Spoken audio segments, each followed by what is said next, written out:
Hello,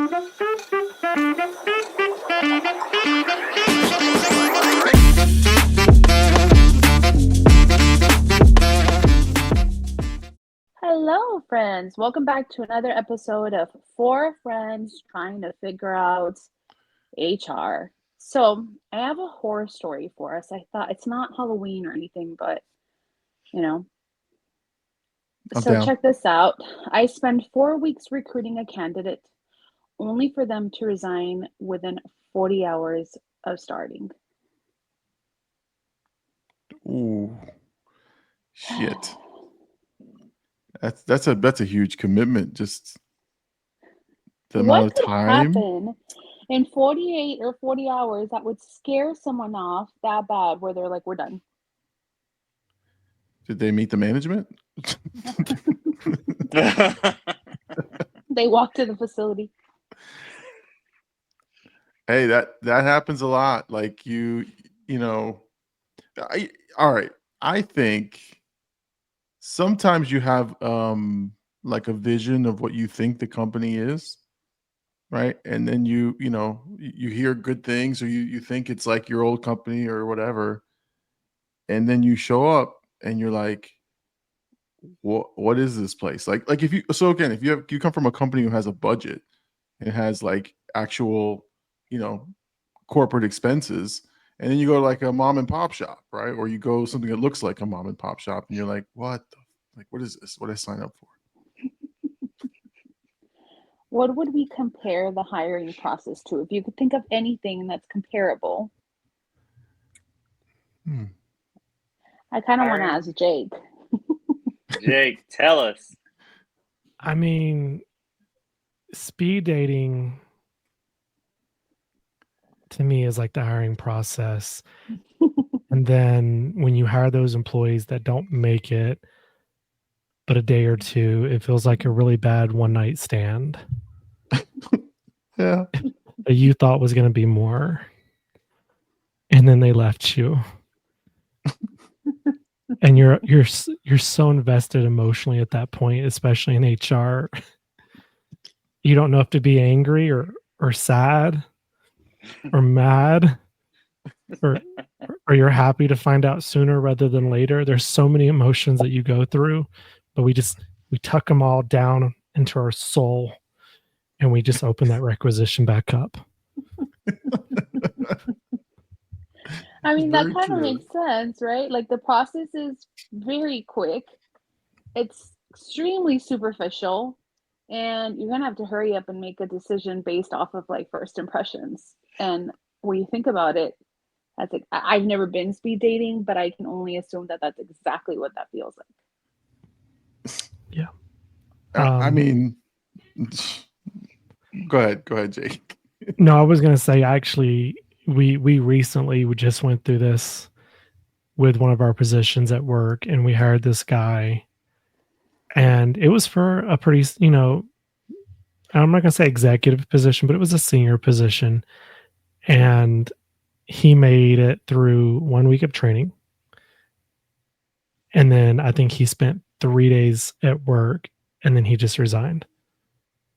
And he said, "Oh, it's not what he's like, it wasn't what I thought it was going to be." And I was dumbfounded because one of the things that we make sure we do really well in the organization that I'm with is we're very transparent about our wins. We're very transparent about our opportunities of where we sit, because we don't want anyone coming in and thinking that, we have the Google budget. We don't have the Google budget. We don't have the $1 billion corporation that just flies us around in a corporate jet because we don't feel like driving 6 hours. There's a little bit of grunt work involved in this job, but it is what it is. We're honest about it. And when you come in and you say that, "Oh, I didn't know what I was getting myself into," it's like, really? This is like a bad relationship. You weren't listening when I told you all about how I felt. This is your fault. It's you. It's not me. Can I compare it to something that I know this is going to sound odd, and I'm just a hater of TikToks, certain TikToks, but I think it's kind of like okay, Mama Mel, do not take offense to this. I'm not referring to all women. I'm just referring to some women. Immediately gets offended. I know. Feels Disclaimer. Disclaimer. Okay, so I've seen it when they show you what the girl looks like after the makeup, like after she applies all the makeup, looks like a completely different person. Like oh my god, like this person is stunning. And then they show you the stripped down, no makeup, didn't do her hair, she's missing hair. Like she got she's kind of bald headed. Like to me, that's deception. There's a deception there. So she looks like she looks like complete dog shit. But anyway, so sometimes because we as company, right, or as an HR department want to impress candidates and get the best candidates, we put on this facade of, oh, look, like we take them to our best conference room, and or we have them meet us at the nicest building, whatever. And it makes them feel like, oh, this is big time. This is a big time organization. And then when you go, okay, go report to your office, it's a freaking janitor's closet that you're working in. There's no budget. All that fancy flowery stuff was in the big corporate headquarters that you met us. You're in the satellite office. You know what I mean? You're now the stripped down version of that TikTok lady doing tutorials. So sometimes it's our fault. Sometimes we need to present the image, and as I think Jake was saying, like be transparent about what the work is, where you work, because sometimes we are trying to impress people, and then unfortunately when they get the job, they're like, what did I sign up for? And then they leave. Yep. And I truly believe it is a 50-50 partnership on that, because I probably get a lot of dirty looks from leadership sometimes, because I like to show all of our dirty laundry. I take them to that dirty laundry room, that janitor's closet, and say, here's where your desk is going to be. Yeah. I show them the lunch that the corporate office gets, every Tuesday, but we don't have that budget for our satellite office. So we're going to get you a really nice thank you email every Tuesday. But it depends on the organization, and there has to be transparency, because if you prepare them for what's to come and then show them be optimistic about the growth of the company or the changes that could be made or the opportunity that arises. But don't lie. Don't hire someone and go, oh, you're going to sit in this seat and you're going to have full autonomy to make decisions and change the wall color, paint, and buy new furniture. And you're going to be able to come in and hire whoever you want. And then they get in this position and then they have absolutely no authority. And then it becomes an HR nightmare, because then we're trying to figure out how to justify having an exempt manager that has no managerial authority over their team, which then puts us in trouble legally, or at least accusation wise. So it really is like speed dating. But I want to turn this around a little bit, because sometimes companies are transparent to an extent and the people just don't listen. And true. What do you mean by people? The candidates, they come in, and one of the biggest arguments I hear is, well, that wasn't on the job description. And I think a lot of people have a misconception about what a job description is. A job description is just very, very, very, very high level buckets of what you're expected to do, or what you might be expected to do on a daily basis. There's hundreds, if not thousands, of tasks that are not covered specifically in that job description, because it's not meant to be an onboarding document. It's to give you a reference to a generalization of a day-to-day. And then the employee comes in, and like any hard relationship, they come across a milestone or a hurdle that they have to face, whether it's day 1 or day 10 or day 100.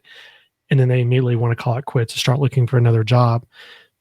Every company has its challenges. And I think anyone who's ever been in a relationship, anyone who's ever worked for any organization can probably contest to a statement that I'm going to make, which is it's very easy to walk away. It's harder to stay and overcome those challenges. And I'm not saying you should be abused. I'm not saying you should put up with it indefinitely.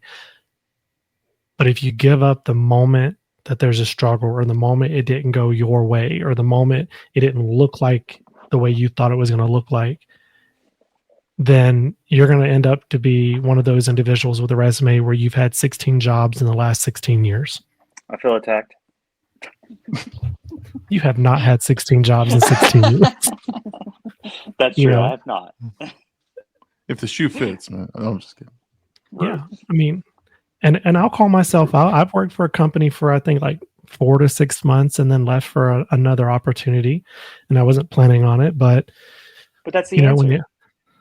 You said, what was the words? You left for a better opportunity. Better opportunity. Now, if you're leaving just to take less money, I can't give you a round of applause. But if you're going to take an opportunity that's going to elevate you, yeah, and put you in a higher salary, fantastic. A more significant higher salary for the audience. Don't leave your job for an extra $10,000 or like an extra $10,000 a year. Like, a lot of people don't realize, especially salaried employees, you know, they're like, oh, I got this other job offer. They're offering me $4,000 more a year. Oh, that's an increase. I want to take it.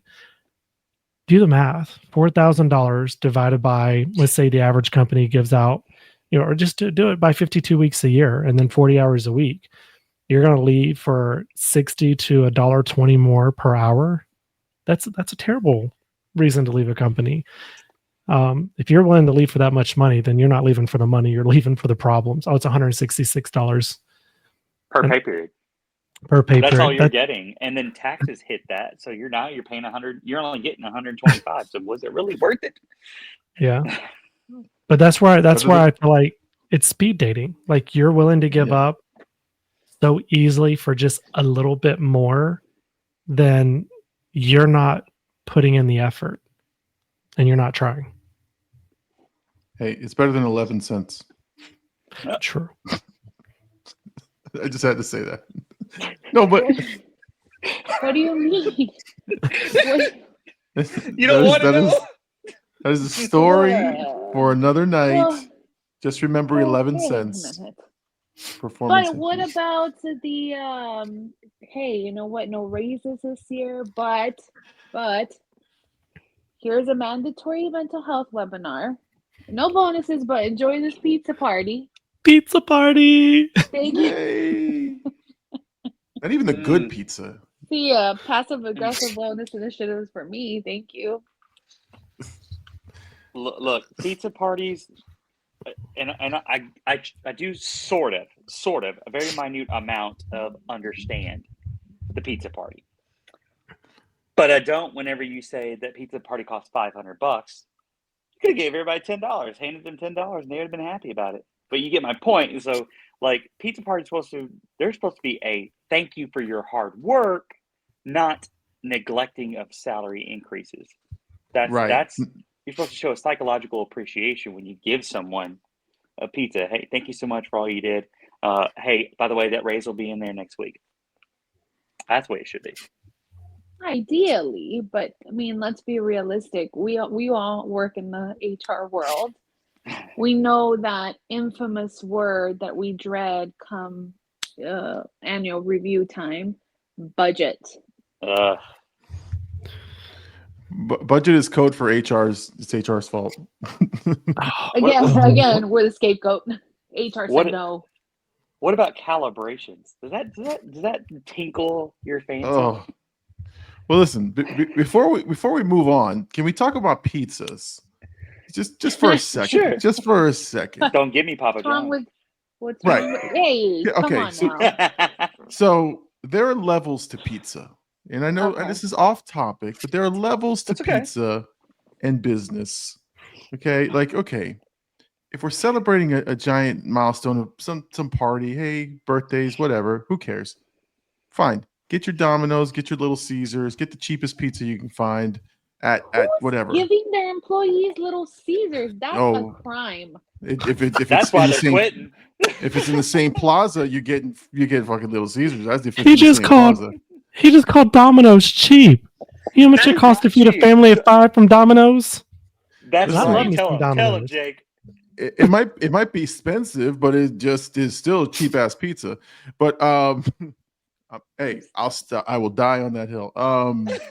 What's your No, favorite? but thing? So hung up on I'm Little just saying, Caesars. like there's levels to pizza, right? Like, okay, Yes. mass big party, get the cheap shit. That's fine. It's fine. Don't blow the budget on the gourmet pizza and buying 20 pies because it's not worth it.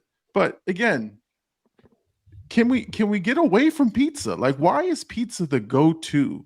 Like I love a pizza as much as anybody, but it's become so cliche and so redundant that you almost like take offense when the pizza is served, right? It's a meme now, right? It's like, oh shit, pizza, happy, there's my annual salary increase. Like we got to again, if you're in a good HR professional, I want you to recommend that at your next meeting. I want you to go in and say, guys, we need to change the optics here. No pizzas for Friday reward. Let's go Here's with spaghetti. I don't know. No home cooked shit. I was gonna say who's gonna make it. No home cooked shit. No, we don't No do salads potlucks. either, Susan damn it. in the No Susan in salads. accounting Don't bring with a her stupid 8 salad. cats. No, Susan in accounting is not allowed to cook for the potluck. But no, I just honestly, before we move to competitive salaries and all this other, like we've normalized that pizza is bad now, and I love pizza. I love pizza, and I appreciate pizza no matter what it costs. But again, if you're trying to do something special, right? Get a specialty pizza, and for the and throat punches, they're coming for the asshole who orders that the one specialty pizza. Okay, just for you and your little department and your little group. We know it's the admin. We know you did it, admin. We're not fooling anybody. We know that you ordered 2 mega meat lovers or that stupid ass pineapple pizza, and you grab your 2 little boxes and you move it away from the rest of the stack. The rest are like 17 cheese and 2 pepperonis. We see you. You know what I'm hearing when you say that? I'm feeling left out, and I want to be part of the cool group because I want me some meat lovers pizza. Thank you. I'm anti-friends. I just want the good pizza. I don't care about your group. Okay, so No, I'm just kidding. wait. Just Now kidding. I'm You're interested. right, though. I feel left out. I'm interested in the pizza, ranking the pizza. Okay. Right? Yes. Clearly, Llama, Little Caesars, and Domino's are at the top or at the bottom of the list. Yes, bottom tier. Rank your pizzas. What is the pizza you get for a staff meeting? Pizza Hut. Pizza Hut stuffed crust. I don't want to hear another word. Pizza Hut stuffed crust. That's right, baby. I want that cheese. Yeah, when it's hot. By the time it gets to the office, it's cold. You're eating cold pizza. So same thing for Domino's and Little Caesars and all the other ones. It's going to be cold. So hey, might as well throw that sucker in the microwave in the break room. Now that you said microwave, remind me. So we know what Dr. Green's top choice is. We know mine is Domino's. So what's Big Llama and Mama Mel's favorite pizza? Oh, I might get you. Someone might throat punch me for mine. She says Little Caesars. Watch. She's gonna say it. So I'm gonna go with good old Peter Piper. Peter Piper? The what? Peter Piper pizza. What the heck is that? That is something that. Is that a Texas thing? It's a Texas thing. Oh, okay. Well, hold on. Let me take a big pick up pickled pepper? To me, that's a step down from Little Caesars. Fighting words. Oh. Is Grimaldi's a Texas thing? It's what? Ooh, Grimaldi's. Grimaldi's. Grimaldi's. You know what? If we're throwing That's- Grimaldi's into no, I'm talking national chain. But if we're talking about Okay, Grimaldi's, okay. Fine, if we're talking Johnny's. Grimaldi's, Johnny's ain't national. Yeah, it is. Papa More than one John's. state. Papa I would John. be okay with Papa John's. You can serve me Papa John's. It's fine. Yeah, Stop I'm it. okay with John's Papa is- John's. Papa John's, like Pizza Hut, Domino's, Papa John's. That's where it is. And then Little Caesars stuck down here in its own little hellhole. Big Llama, what's your favorite pizza? Great Value. Now, hold on. If I'm buying, you're getting fucking great value. You're definitely. If I'm Little buying, Caesars. Little No Caesar, look, Tarche. you're getting the Plaza Pizza. Whatever one is nearby that I can go pick up because it's cheaper to pick up. That's what you're getting. But Getting Totino's pizza. no, I like the there's I don't know if it's a national, but it's Goodfellas Pizza. I don't know if it's national or not, but it's a smaller, venue, and it has decently priced pizza and also very expensive pizza, right? Like there's levels to it, but that is thin pizza that has good sauce and it doesn't taste, super processed, and it goes into actual pizza oven, not this conveyor belt shit. And then if you want to go top tier, anything coal-fired pizza, those are really good too. So what I'm hearing is when we interview people, we need to ask them what their favorite pizza brand is. yes. And And whatever, do they like anchovies? if it's not our favorite, we can't hire them. Who in the holy I want to curse. Who eats fucking anchovies? Ugh. You? Dr. Green, you eat anchovies? No, hold on now. It's very rare. Like I get a little rare. You know how you get like an inkling for something you don't eat but like No. once a year? No, I don't have what it. Because don't have then an I'm like, inkling okay, to eat it's too people. salty. I'm good. I don't want to. Shut up. Anchovies and sardines never Oh, I are do like passing these sardines. lips. Never. Fish oil, man. Good for your body. Don't be hating. Fish- Ugh. Ugh. Ugh, They dude. say apparently rubbing feces on your face might be good for you too, but I ain't doing that. What's wrong with you? I like how he said, every now and then you get a little inkling to it. He's eating that on a regular. Yeah, he is. No, absolutely. We're having Well, and I'll tell you why I anchovies for dinner, don't. honey. That stuff's extremely salty. That's why I'm like, I get my fill one time and I'm good. I don't want to. I'm like, no, I'm good. But Dr. kippers, Green, sardines, very good. respectfully, I do not believe that. Yes. If you eat anchovies, Honestly, we can't hire Anchovies you. are also expensive on pizza too, so that's why I don't ever get it. I am a cheap man when it comes to pizza. I want white sauce, cheddar cheese, and mozzarella. Oh, And then I want the garlic butter around on the cheese stick, on the stuffed crust. I want that garlic butter on top of that too. So wait, I hold want on. to eat it. Really quick. I'm gonna need your wife to be a guest speaker one day because I have a lot of questions. yes, I do too. A lot of questions. Like, first of all, I want to know if she has Stockholm syndrome, to where like she wasn't allowed to leave until she stayed, and now she's just stuck.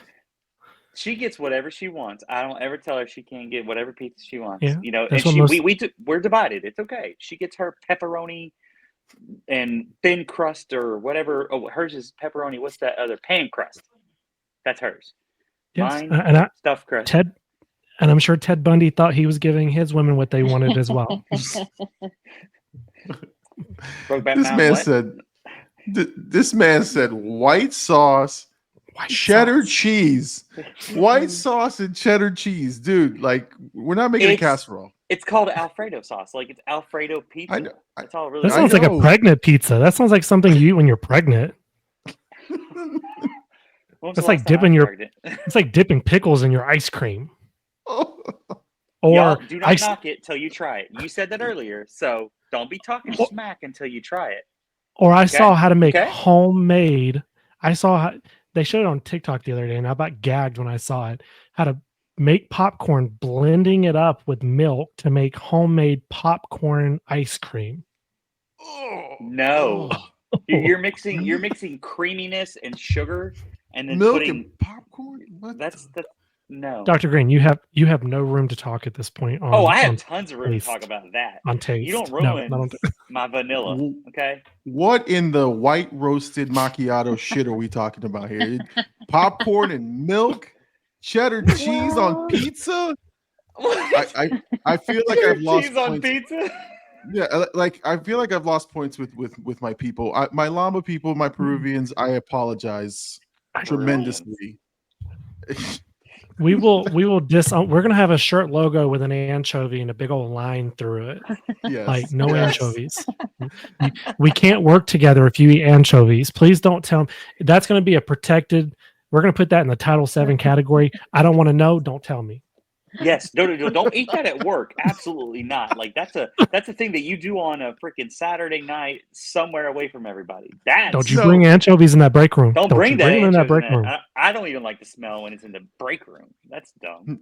No, I look, feel like you're backpedaling now because no. I still now love you've anchovies, realized but how disgusting anchovies are, and now you're just they are good. taking it all back. I'm not taking it back. They are good, but I just don't eat it very often. Dr. Green is the admin. Like caviar. He's the admin who orders specialty pizza. That's him. Yeah. I know it. He's dang right I am. And if he's not, he's the one influencing the admin. Like, hey, you know what you should get? Like for us, we should get the anchovies. Yeah, we should. But try it. No, I promise you, it's good. Tell me you've never done that. Tell me you've never the whole tried to box home. influence your admin. Come on. Oh, I definitely have influenced my admin to do some special things. So I'm gonna put us back on track. Yes, I'm gonna put us back on track. So let's go around the room and let's help people be better at speed dating during an interview. Okay. I'm gonna start. Hold on. Ridiculous question. Questions that people have been asked in interviews. Okay. What word would your best friend use to describe you? My response would be, I can't say that because I'm in an interview.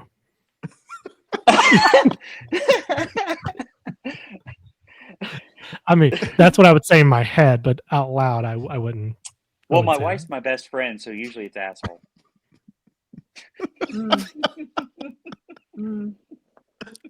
What? Oh my God! How would my best friend describe me? Do you want to honestly know what my actual response would be to that question? Yes. I would tell the interviewer that that's a really good question, but honestly, I don't have a response for it because how I act at work and who I am in my personal life, they're not the same person. I conduct myself more professionally and cordial, and I follow policies and procedures. And while I'm not wild and crazy in my personal life, it is a different me. So how I would answer that question is I would redirect it back where my colleagues would describe me as someone that's very dependable. Route the question. Good. I'd reroute the question back to what my colleagues would call me, not my best friend, because I'm not interviewing for a best friend or a spouse. I'm interviewing for a job. Now, I wouldn't be rude about it, but I would simply just say, I love that question, but considering that I don't really have friends at work, I can tell you how my colleagues would describe me. I love that for you. For those of you that have stuck with us through the last episodes, you just witnessed Jake from HR pulling what we discussed during meeting etiquette, redirecting the question and taking it offline. That's it. Well done. That's good job. Well Nice. done. Well done. Well done. Well, and the reason why I say that is because depending on who's asking that question, they could be asking you because they truly want to know what your friends think about you, or they could be like, "Oh God, they answered the question, and now I'm thinking I don't want to hire them because then all they're going to want to do is make friends at work." Depending on what you said, you could have hung yourself out to dry on that question.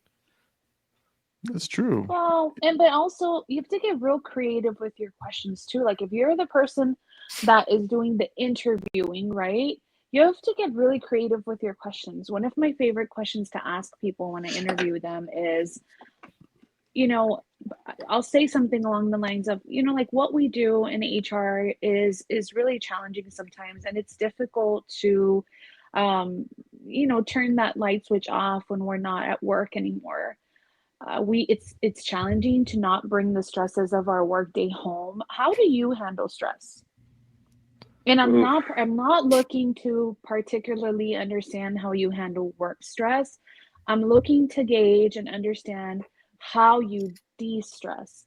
And I will never forget an interview with a young lady, and she said, "You know, I read books and I talk to a therapist. I have a therapist that I see, and she helps me and gives me the tools that I need to navigate challenges in life." And I was like, that's exactly what I'm looking for. I'm Yeah, looking to it's ensure that honest. that Yeah. you're being honest, but also that you're a well-balanced individual. Because HR is not always going to be and this is a serious moment. The HR is not going to always be easy. HR can be extremely mind-boggling, mentally demanding, and even get further, it can be physically demanding because of the mentality that you have to constantly have, and it drains you. And so, Yep. other HR talk to other HR, other psychologists talk to other psychologists. So that is a very wonderful answer when it comes to I talk to a therapist, because being in HR is definitely not an easy road to take. No, don't you guys ever have days where you get out of work and you want to be silent? Oh yeah, all the time. Yes. It's mentally draining some days. I get judged because when we're in the vehicle, I'll drive with no radio, nothing. Oh, I've done And, that. and my husband will be Yes. with me. And my husband calls me a psycho. He goes, only psychos ride in a car with no music on. I said, no. HR people do it too. I mean Yeah. that's the measure of a really bad day. Like honestly, like you get in the car and it's like I want no stimulus at all. I just want to drive. And and then honestly, I've done that, and then I don't even realize how far I've gone, and I'm already close to home. Like I've Mhm. completely like blacked out the day because I am just done, and that's scary because that's I don't remember making these left turns over here, and I'm already almost home. It's just your brain is telling you like, and your body's like, you got to stop. You got to stop, or you need some decompression because at that point you're just done.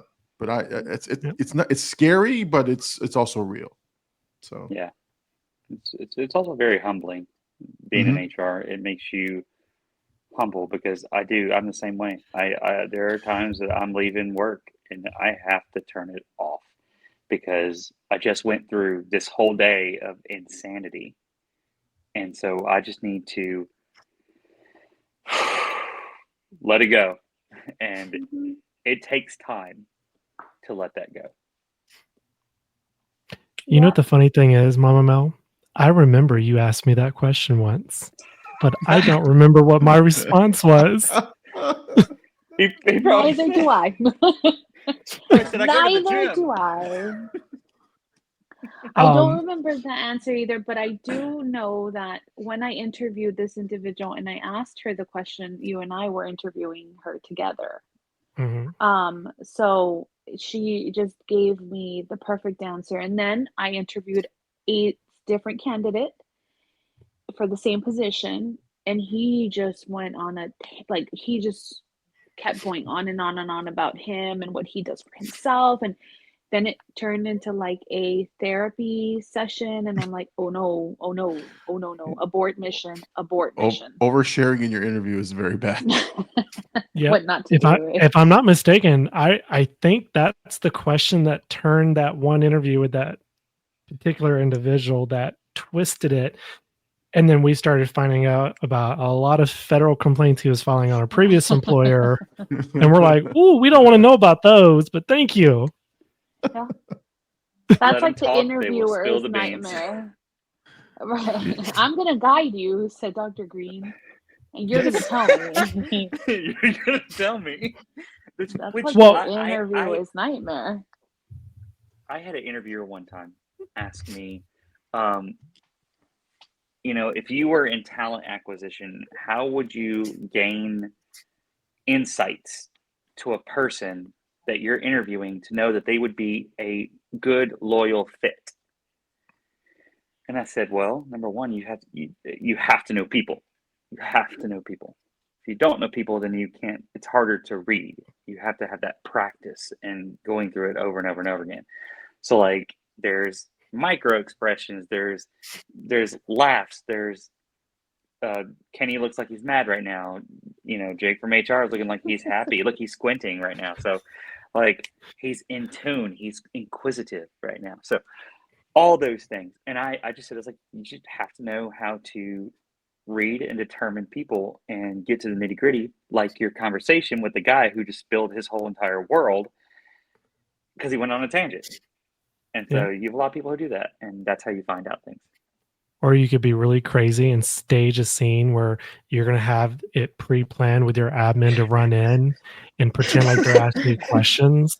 And then you're going to tell the candidate, oh my God, I forgot I was supposed to do something. If the admin walks in here, tell her I did it, and see if they actually do that.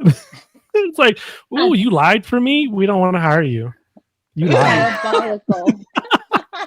I'm not saying that's an SNL skit. I'm not saying do that.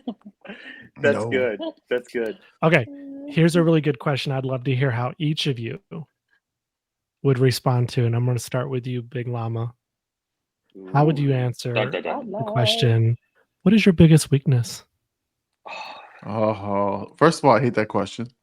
I absolutely hate that question. I love because it turns everyone into the most cliche version of yourself that's ever existed. Like, that is the setup lob question to be like, how basic of a bitch are you? Because you turn into one the second that question is asked.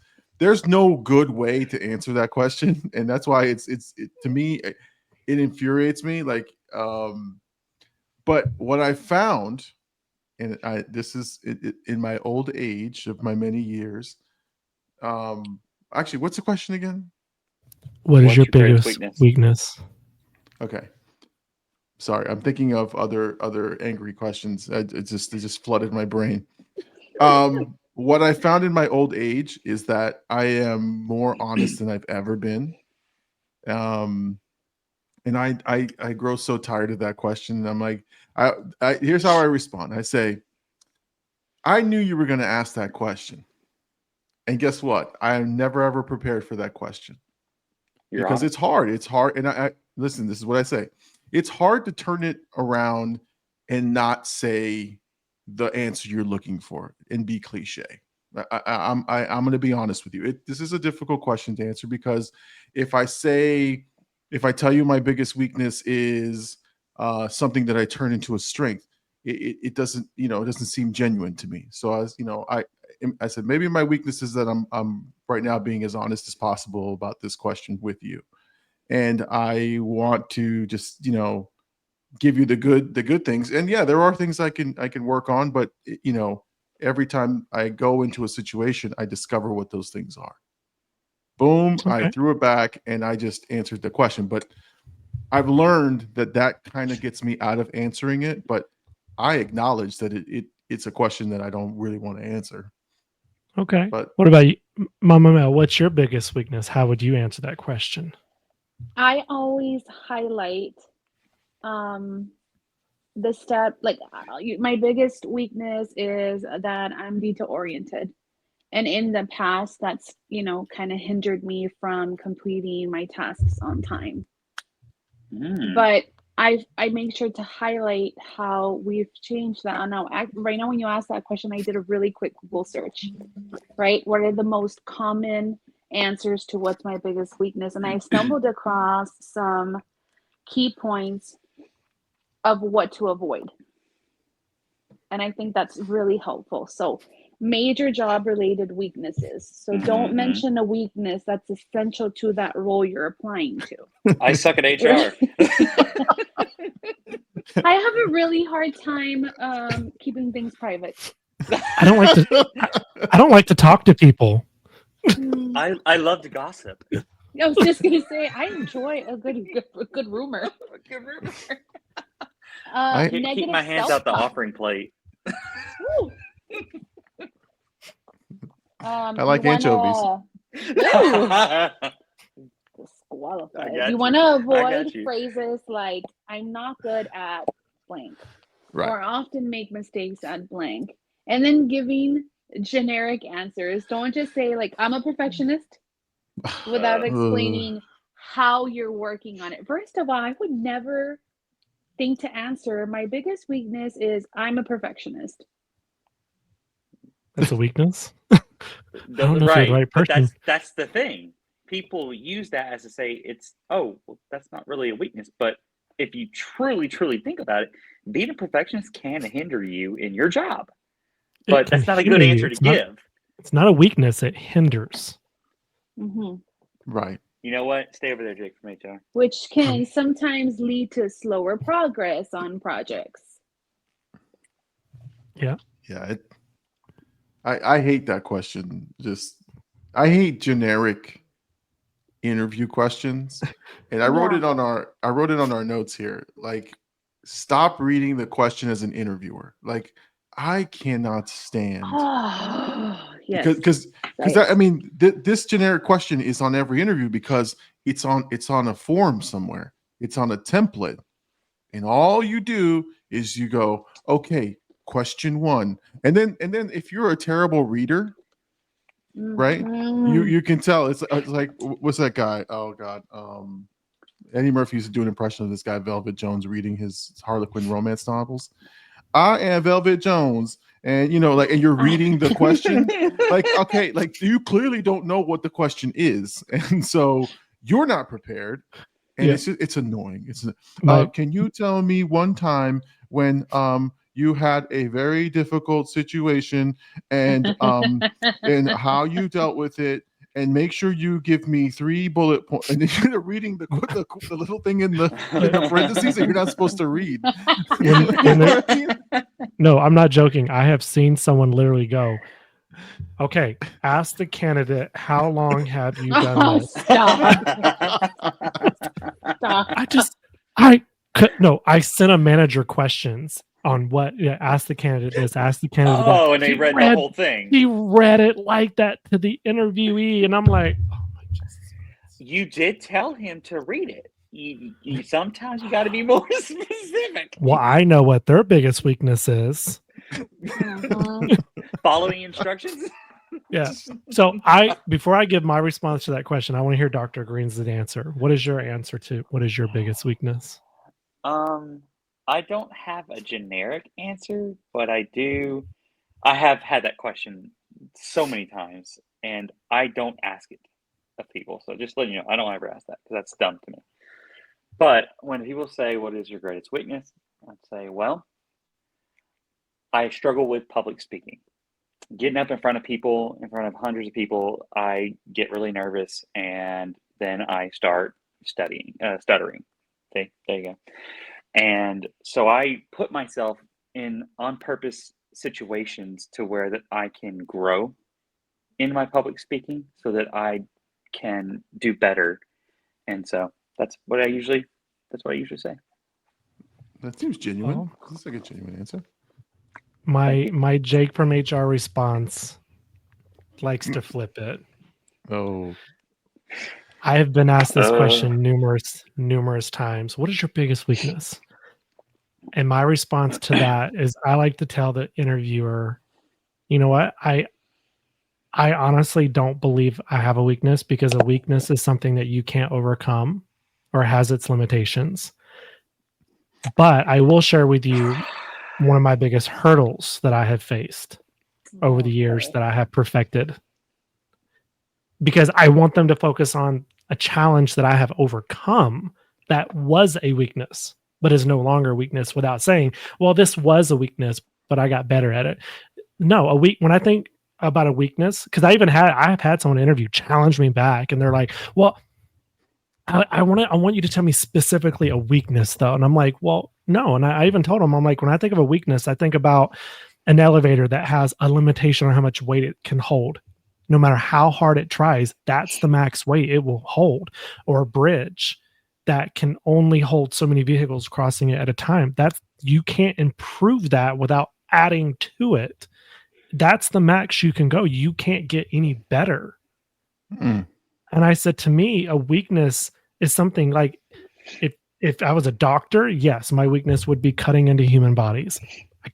I'm sorry, I can't do it. My body won't let me see blood. I'm not getting past that.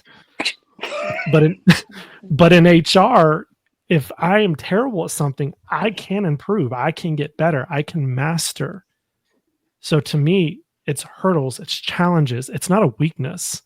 I don't like that word. I despise that word, because you're basically saying, what is something that you can't get over? And that's not the case. Not if someone's truly performing well or showing effort and improving themselves. So I like to turn it back and show them the bigger picture of their own question. Okay. That's a good way of doing it, especially reversing it on them and making them think, and they're already mad at you because you made them think. I do want to reverse it though. There's a question that I've heard numerous interviewees ask the interviewer, and I want to make sure the people in the audience listening understands how not to ask this question. Because I hear everyone Googles what's a great interview question to ask at the end. And one of the questions is like, basically, I had a candidate straight up in an interview at the end. I'm like, so do you have any questions for us? Yeah, I got one. Why should I work for you? Oh, that's spicy. Well, don't get me wrong. The delivery is bad. I knew what he meant, and the way that question should have came, which is, why do you think I'm the most qualified candidate for this position? Or what made you choose me for this interview? What stood out about me that made me the best candidate for an interview? Like, there's ways to ask it, but asking someone, why should I work for you? Ooh, I'm like, it's either you're cocky and I don't want to hire you, or you don't know how to talk, so I'm scared to hire you. I'm like, you scare me. I don't know if I want you in the break room while we're having the pizza party. Last time I checked, you came a knocking, buddy. Well, but in interviews, it is terrible to end an interview without asking the interviewer questions. Yes. You want to have a good 2 or 3 questions that really makes the interviewer think, and not a basic question. Okay. There's nothing wrong with being basic. I'm not basic, I'm extra, but there's nothing wrong with being basic. Just don't be basic in an interview. You want your questions at the end to make you memorable, to make that person, when they go back and collaborate with their team about who the best candidate was, it's like, wow, that person really stood out. Don't ask questions like, well, what's the pay start at? Or what's the hiring process look like? Or when do y'all expect to fill this position? Those are irrelevant. They don't get me wrong, they might be general questions you have, but to the interviewer, it's irrelevant. That's not going to make you stand out to them. Ask them questions that make them think. Like, would you mind sharing with me a problem that has gone unsolved over the last 2 years? Oh. Which is something I could work on coming into this role. Or, tell me something that the predecessor in this role really challenged themselves with that they never solved, so that I can think about how I could, come into this position running. Or, being a candidate coming from outside where I know y'all are hiring, you're interviewing 50-50. I know y'all are interviewing inside the company and outside the company. And y'all have some really great candidates that already work for your company, which really gives them that competitive edge. What's the biggest challenge you think an external candidate faces coming into this role? Damn. Make that's good. That's rough. Yeah. That's good. You want them to remember you, but you also want to make sure your questions are appropriate to the line of the position you're applying for, the company you're applying for. because you want to be confident, not cocky, but you want to ask questions that really makes them remember you and also shows that you have grit and that you could be a great person to come into this role. And it also gives you a chance to kind of show off some of those skill sets that you didn't get a chance to share during the interview because the interviewer was the one asking all the questions and they didn't ask any questions that you show off this skill set. So you could be like, hey, what are the main parts of like, let me think of a good question. Finances. You're interviewing for an operations position. They didn't ask anything about finances, but you have a great background. You want to show that off. What would you say is some of the KPIs that are focused on or surrounding the financial aspect of the business in this role? Oh, well, we're looking for a candidate that might have an understanding of P&Ls and really understand how EBITDA works and, can break it down and really help us increase profit, but not really by cutting labor. Oh, that's great, because I've actually done that for about 6 years in my previous role. And I've actually had a few stories I can share in the next interview that I have with you. I can talk to you about how I help and improve a profit for an organization from 4% to 12% in about 12 months. Keep them wanting more. Keep them wanting enticing more. them to bring you back, which is very smart. You asking that question. We talked about how interviews and the hiring process can feel like speed dating. And think about it. When you're trying to make the best impression, you've got to be quick, right? And like Jake says, you have to leave a lasting impression on these people. Also, when we ask, do you have any questions for me? And you don't have any questions as an interviewer, I'm like, okay, good, we're done. That's true. But then I'm like, all right. You don't want to know they anything? weren't prepared. They're not interested. They, whatnot. I will say that one of my last interviews, I was asked, what will my first 30 days look like? Yes, 36. And then, and then later, as I conversed a little more with this person, I asked, why did you ask that? And their response was, I wanted to see what your hiring and onboarding process looks like. And I wanted to see, I wanted to see how prepared you are to onboard someone, because it's not like you're onboarding I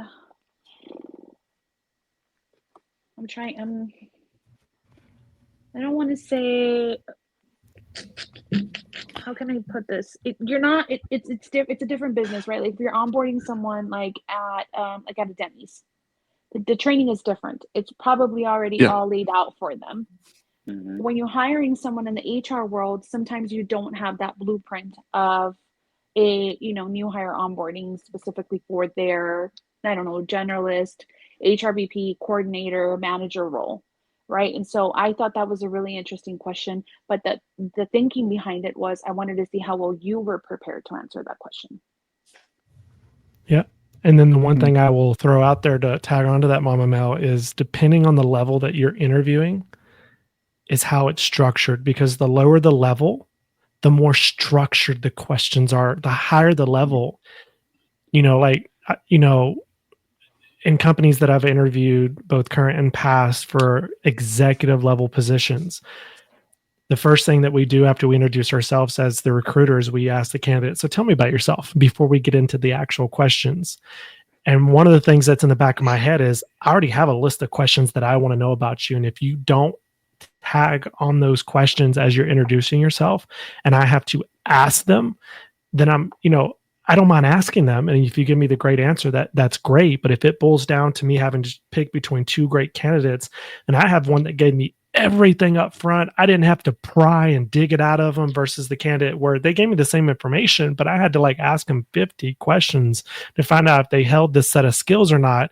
Then I know who's more capable in being self-sufficient and understanding how to read the room, and also what level their brain is on. Because anyone who's interviewing for director level and above knows that when I'm introducing myself, I'm not saying, hey, my name is Jake from HR. I've worked for Verizon. I've worked for McDonald's. and I've worked for this company. I've held these titles, and these are a few of the things I did in those positions. No, that's very, very entry level answers. I'm looking for like, hey, my name is so and so. This is the company I've worked for. I've been there for X years. While I was with the company, these are some projects I've worked on. These are the challenges I faced. This is how I increased the business structure. This is what I've done to increase revenue and profit. This is a portfolio I built for a business plan. These are the executive projects that I've worked on. I'm covering everything so that when I get done introducing myself, which should be a good 15 to 20 minutes, they're gonna struggle to ask those questions. What question do I have for him? He's told me everything I want to know about him. And that's when when the interviewer starts asking those ridiculous questions like, oh, okay. Well, tell me about a time you worked on a project that involved this. They're struggling to come up with those questions because you've already answered everything they wanted to know about you. And honestly, those interviews are smoother. They are, they don't, they might last about 30, 45 minutes, but you're doing most of the talking and you can see it in their face that, they love it because they're like, tell me more. Oh, that's great. I love it. And I've actually had interviewees get hired after that first interview. They didn't need to go through another round because they gave us everything we needed in that first interview and they did 70% of the talking. But it was productive talking. Who do you think sets the tones for interviews? Well, depends on who you are. Because for someone like me, I set the tone of relax and chill and be open. But I also have a different interview style of just having a conversation because I'm going to get everything I want from having a conversation with you versus asking you 1,000 questions. So, do you start off with I want this to be like, I want this to be a conversation between us? Yes. Like, okay. Because they relax at that point. But I also like But do you though? No. If I'm being told I want this to be a conversation, I'm like, no, it's not. You're still interviewing me. You're judging me. Yeah. That's what you do. But I also throw a fun question at them that brings them that relaxation. And that question basically goes, would you rather fight one horse-sized duck or 100 duck-sized horses? Has nothing to do with the job. But I want to see what they think. Like, it's such a wild, like, goofy, crazy question. But I've had some people say, I want the one duck because I can at least fight the one duck. We're all wrapping our heads around the question right now. Like, what the hell did he just say? You ever seen that meme? You ever seen that meme of SpongeBob saying, I'm gonna head out? And then he gets up and goes. That's the first thing that I'd be like, I'm gonna head out. So here's how it goes. Would you rather fight one horse-sized duck or 100 duck-sized horses? So the duck the size of a horse. Look at Mel. Look at Mel. Look at her. Look at you. Look, you're thinking. Jake is loading. Jake took the SpongeBob route. I just think that's a very interesting question to start with. I usually start with, hey, let me introduce myself, right? Like, I'm Mel. I've been with this company for blah, blah, blah, blah, blah. I like to say that I stumbled upon HR because I think a lot, you're either you're going to do it or you stumble upon it. And then I like to tell my funny, true story of how I got into HR. True story. I applied for HR because they worked Monday through Friday, 8 to 5. And I was like, I want to work 8 to 5. Heck yes. And then I just stumbled upon HR. Right. And so I open up with that, with telling you a little bit about myself, making you laugh a little bit. And then, say something like, so did you stumble upon HR or did you know that you wanted to do that? And then they go. I can understand the logic. Like, you want to make them comfortable. I don't know about the question, Dr. Green, but the question is there for funniness. Because then, the looks that you were given when you were thinking 100 horse-sized ducks. Like, that's the thing. It got you thinking, but also it was like, that's a crazy question. There's It'd be no like, true answer to it. I'm a But I want lover, to see not a what you come up fighter, with. Dr. Green. There Thank you go. I'm a lover, not a fighter. Kenny, what would you say? I'd say where are the cameras? Where are the cameras in this room? Because am I on punked?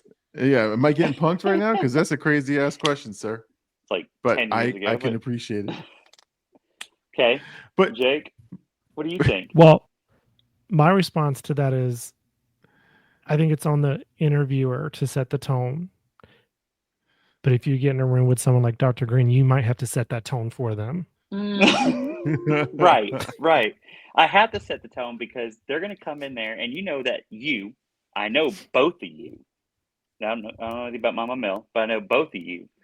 When y'all are going into an interview, what do they call it? Butterflies in the stomach, like your heart sunk to your stomach, that kind of thing. You still have that nervousness, even though you know your stuff, but you still go in with that nervousness. And I felt the same way, so I've always interviewed in a relaxed, but tell a joke or two that's really dumb, dad joke or two, but then that brings them to a more of a level playing field. So I get the relaxed, true answers.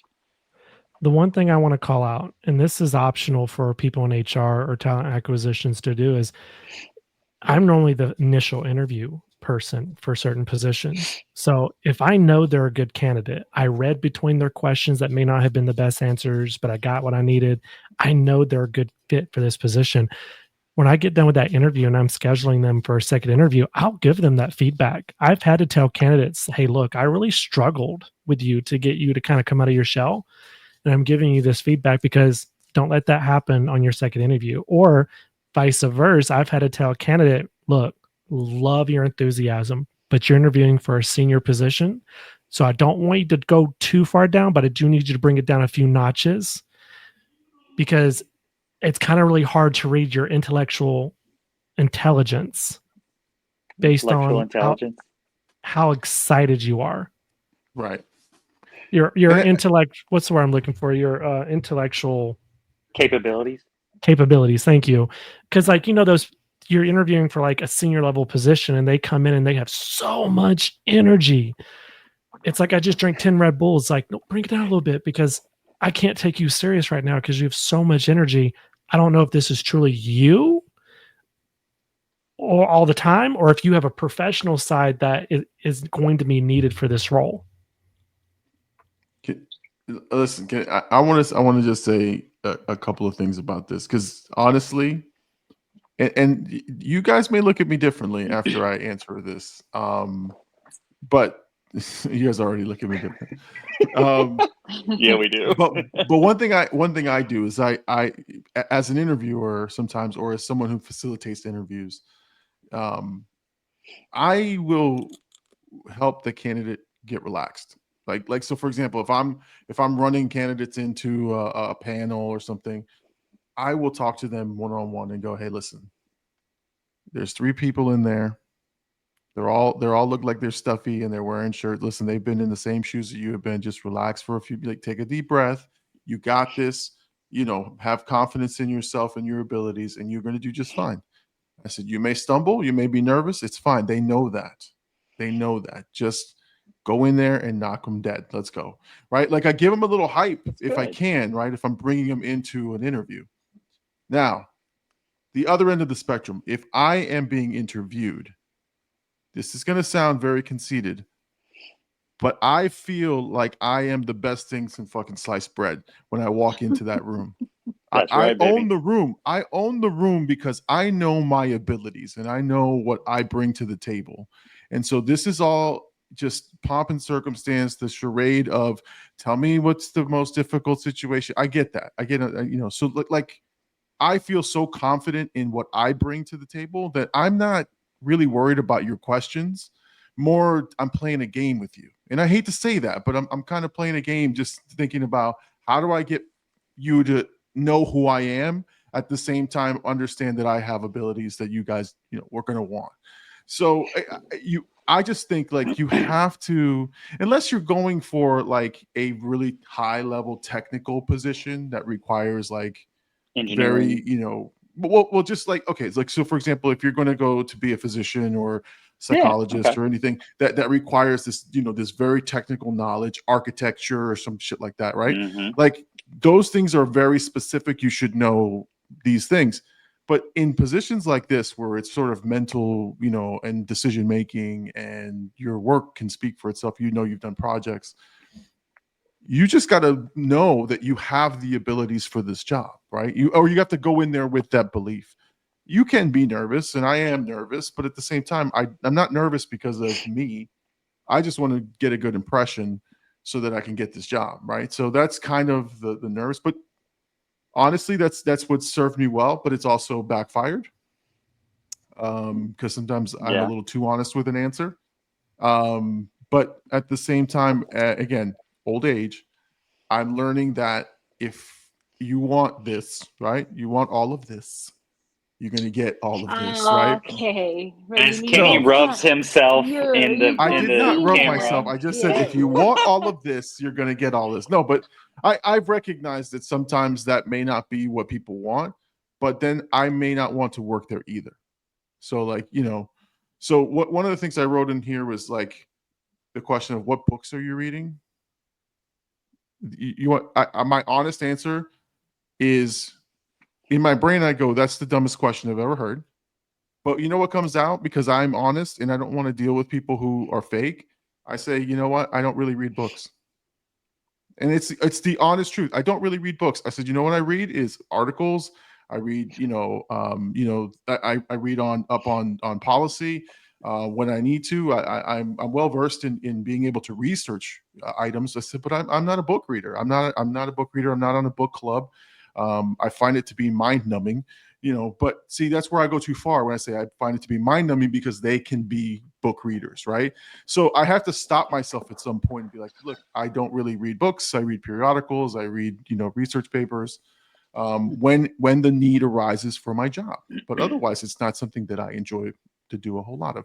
And so I know that a couple of times that's probably cost me a position, because I don't want to work in an organization that's like, you should read this book and this chapter, this book. Like, look, books are good and research is great, but like having the latest Stephen Covey book doesn't do anything for you. It's See, just a status symbol. Big Llama, I got a perfect answer for you, because I know you get online. I know you watch videos, and we all look at TikTok.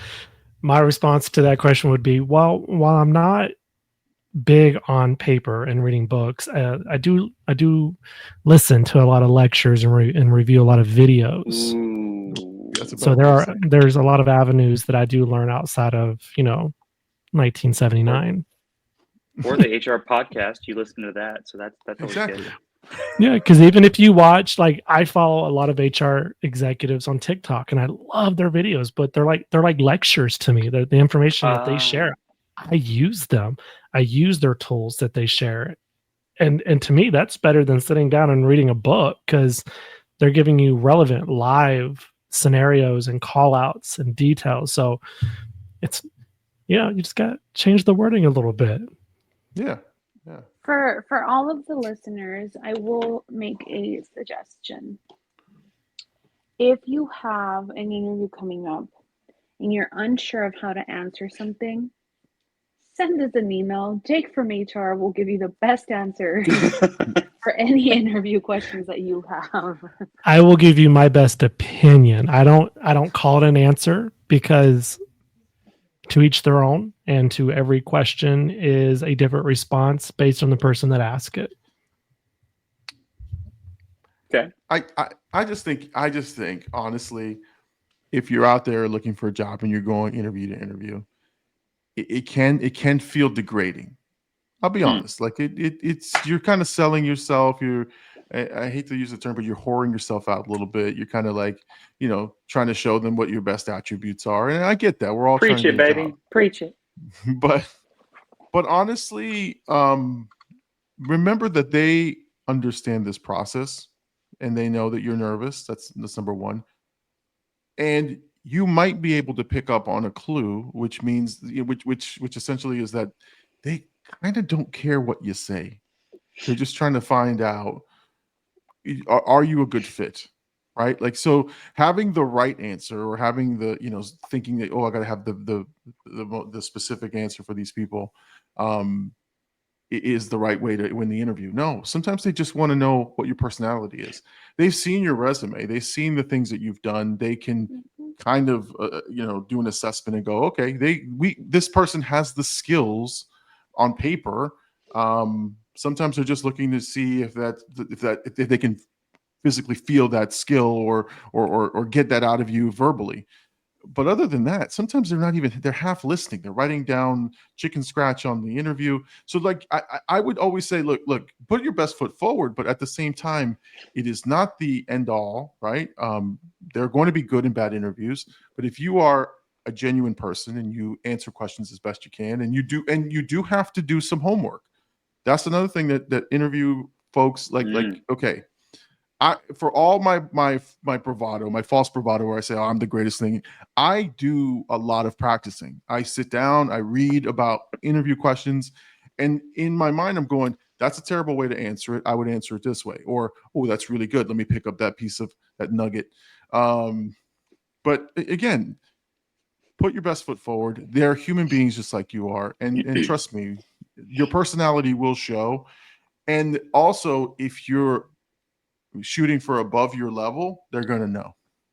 Oh, absolutely. They're going to figure it out. So again, that's another thing too, is sometimes you shoot very, very high, and that's fine. But if you don't have the experience or the skills to back that up, people will find out. They'll know. So just be yourself, and understand that we're all trying our best to get these jobs, and we all have different motivations behind it. And that's the thing. That's why the speed dating thing is a great analogy, because unfortunately there's some feelings behind that speed dating, right? And that's the one thing I'm going to tell HR professionals, like, look, when you don't call people back, when you don't give people feedback, when you're not genuine with people, you have people who are like either their lives depend on this, they got laid off, they're looking for work, they're trying to find a better position because they're in a toxic workplace, whatever the cases are. Someone really needs this job. And so when you don't, as an HR professional, recruiting team or whatever, you don't put forth the care for that candidate, they're going to remember that shit down the road. And again, how horrible would be if you put yourself in their shoes? You don't get emails back. You don't get a response. You don't get, you ghost this person. You tell them, hey, you had a really great interview. We look forward to talking to you. And then you don't reach out for months. And then we get the scenario which we talked about right off the bat, which is they just started and within 2 weeks they quit. You know why? Because it took you months to respond, and they probably have a couple of offers, and they're just, hey, I need the money and I need to go somewhere for now. And then all of a sudden they're like, the dream job opened up. And so things happen like that. So you have to know that as an HR professional. Otherwise, you're just sitting there, wasting company money. Nothing's personal at that point. You can't keep it personal. You have to be able to take those punches. Yes, don't give them PTSD. Please don't. Good God. No. Just be a good person. Let's be a good person. Let's impart some wisdom on folks who are looking for or preparing for an interview. So I'd say, don't get discouraged, right? So think of your answer kind of like a mathematical word problem. Somewhere in your paragraph of your response is like relevant information, right? But we're looking for the meat of your answer. Everything else is nice, right? But we're looking for that key phrase, or that, the meat of your answer. And that's when we jot it down. If you see the interviewer kind of like nodding and, noting something halfway through your answer, don't get discouraged. You may have just said that key phrase that they were looking for. Wisdom I would impart at this point is, I liked what you said. No, it was good, because when I've recently had to do that, and I write that keyword down, and when I hear it, I'm like, yep, you got it. And because Is there a need to be nervous? Most of the time, yes, because nervousness does help you in so many places because it makes you go, I need to study for this. What is the organization about? What's their mission? What their values? What's their DEI like? All these other things. That gets you and pushes you into doing that, and that's what a lot of I see that nervousness can be a positive, but I liked also what Big Llama said too, which is they're still humans. They've been in the same exact seat as you, unless they're the CEO and they just created the company. They're in the same spot. They've been there, and so hopefully you don't have people who aren't good human beings and who are there just to sabotage your interview, because that's usually not what the case is. But go in there with as much confidence as you can and answer it as honestly as you can without spilling secrets and all sorts of stories about your old employer or anything like that. But outside of that, yeah, I just think that some of that stuff is good, but go in as confident as you can.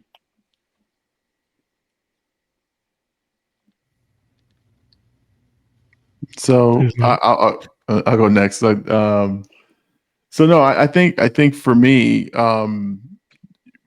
the couple tips, right?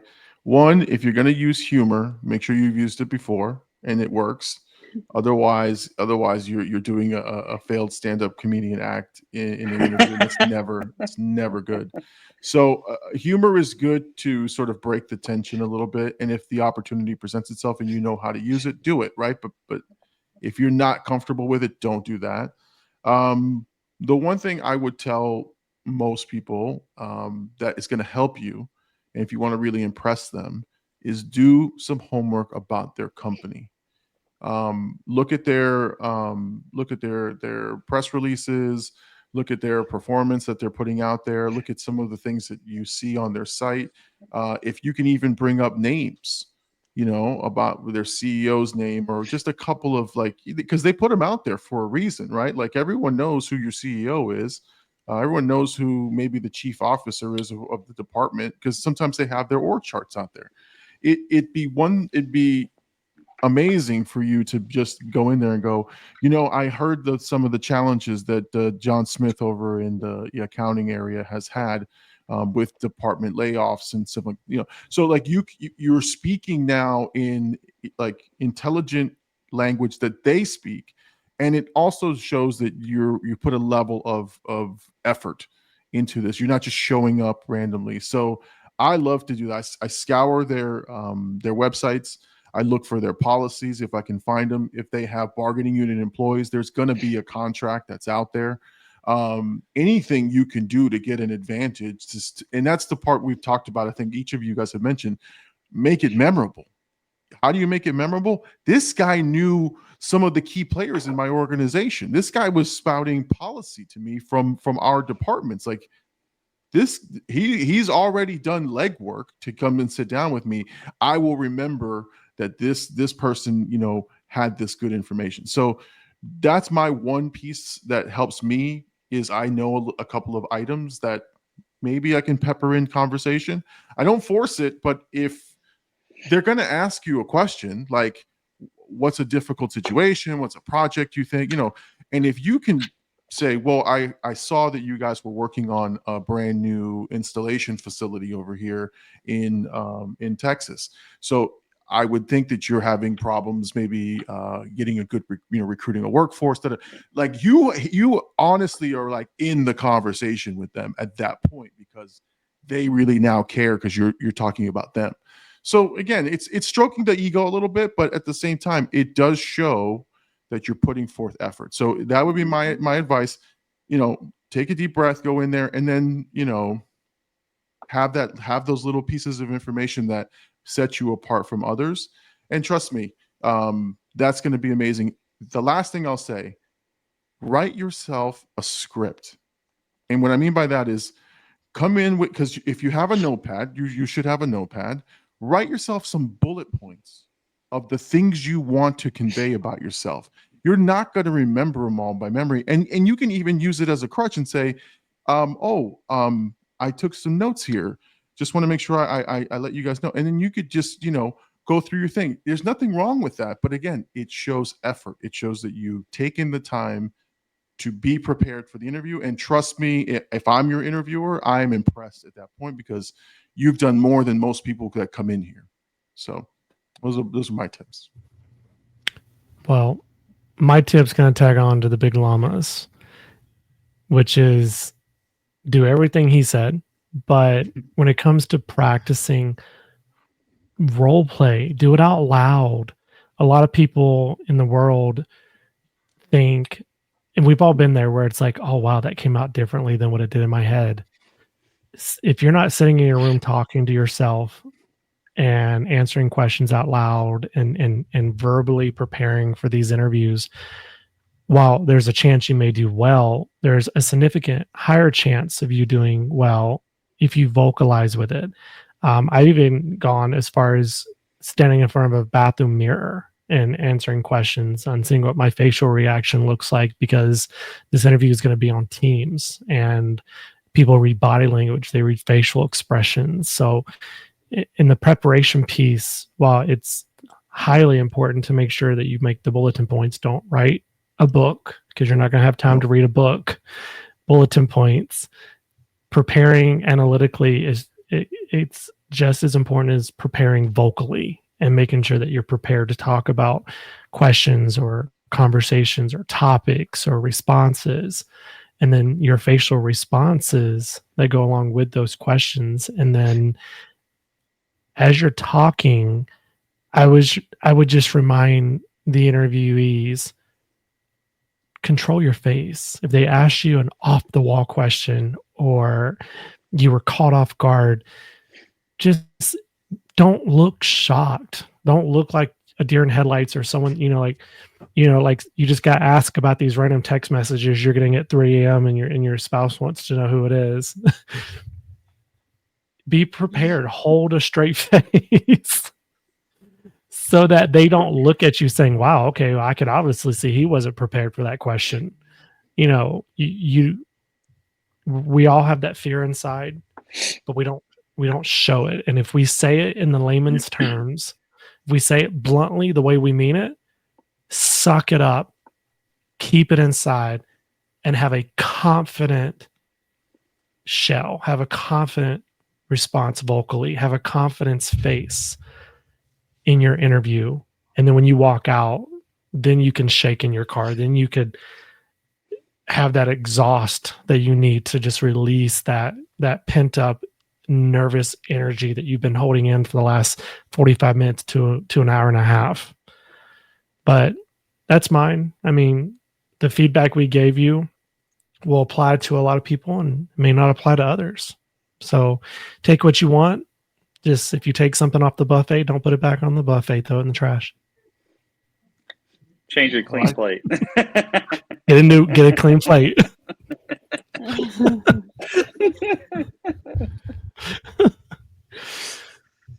There's always one T-shirt worthy nugget that he throws every episode, every single one. Yeah. Take what you want from a buffet, but don't put it back and get a clean plate. The Clean Plate Club. Yes. Do you mind if I say this? I did have a leader one time say, I'm just giving you the Chinese buffet. You take what you want. I don't like Chinese food.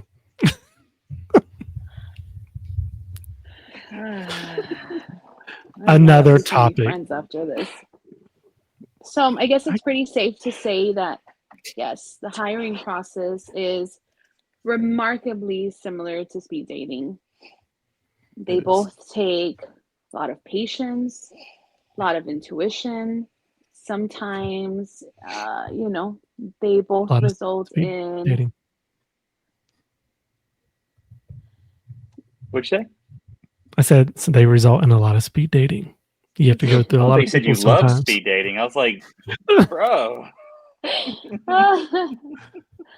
Sometimes they both result in a lot of frog kissing more than successes.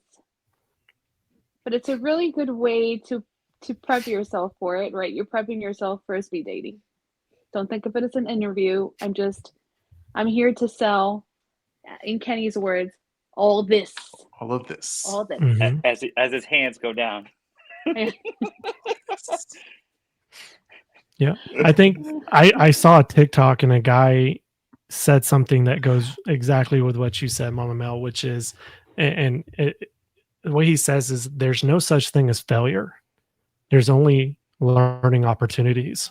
So for every interview that you do and every job that you don't get, take something from it and learn from it so that it's not a failure. It's a learning opportunity. I like that. Another nugget. Another Another nugget. nugget. That sounds like a poster that should go in Llama's background. Absolutely. And Cat then if hanging you, from the rope. the last thing I'll say, because I know we're coming to a close here shortly, is if you don't get the job, don't be afraid. Don't harass the employer, but don't be afraid to call them and say, hey, would you mind giving me 1 or 2 reasons why I wasn't the top candidate? I'd love some feedback. Ask for feedback. Oh, good. Ask for feedback. Find out maybe it was because you were the second choice, but someone had a little bit more extensive background, or maybe it's because they didn't like how you interviewed, or you were missing a college degree that they really preferred that you have, or you're missing a skill set that while you were an amazing candidate, this skill set is so crucial for this job. Find out what it was, if they'll give you that honest feedback, because some employers won't give it to you. They'll just say, oh, well, unfortunately, they just went with a better qualified candidate. And, I like to challenge them back and go, well, just out of curiosity, what qualifications did they exceed on that I did not?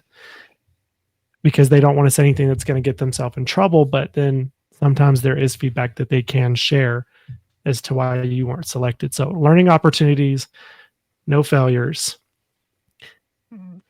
Any other comments from the team? Don't call me. No. So with that being said, I know we're at an hour and a half coming up, so we will bring this to a close. And as always, until we call you into the office next time, remember, hate has no home here. I don't know why I chuckle every time you say that. All right, everybody. It's such a good saying. It's so good. It's so good. I know someone should put it on a sign. We should. Oh. Please, Yeah. please And don't with do that, it. we close. Good night, everybody. Well, that's another episode of the 4 Friends Trying to Figure Out HR. We didn't solve anything, but hey, at least we tried. And by tried, we mean we laughed, we overshared, and we probably violated some HR guidelines ourselves. But remember, this podcast is for entertainment purposes only. Don't take our advice. Seriously, don't. And if your HR manager asks, you've never heard of us or this podcast. Thanks for listening. Like, subscribe, and join us the next time as we keep trying to figure out HR and fail spectacularly. Now, go be productive, or at least pretend to be. And tell your boss that I said hi. Tell your mom I said hello. Tell your daddy I said hey. And remember, hate has no home here.